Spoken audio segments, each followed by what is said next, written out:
I would break down Asia into two parts today: China and Hong Kong, and Japan and Australia. Certainly China and Hong Kong have been fairly subdued. That's quite surprising, I suppose, given the unrest we're seeing in Hong Kong, given the 2017 election. But certainly those two areas and the currency markets around them and the capital markets seem to be quite subdued today.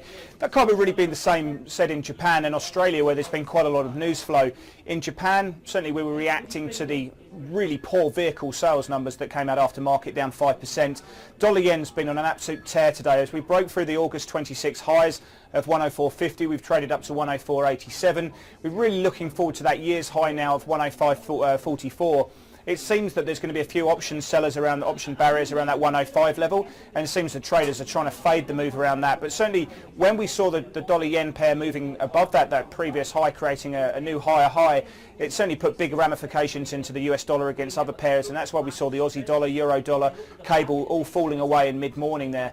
Certainly the news flow in Japan has been fairly subdued elsewhere outside of the currency markets, but everyone's really gearing up towards the Bank of Japan meeting in the next couple of days.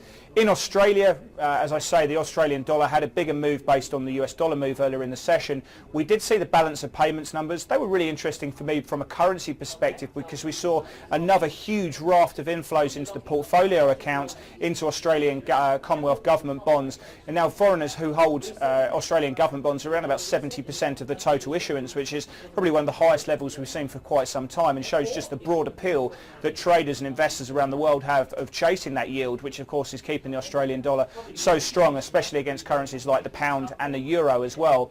We have seen the RBA rate decision today. Not a huge amount of change, and certainly market pricing around rates hasn't changed too much. There has been a slight alteration, I suppose more hawkishly, towards business confidence. They've upgraded their assumption of that. I don't think that's going to surprise anyone too much.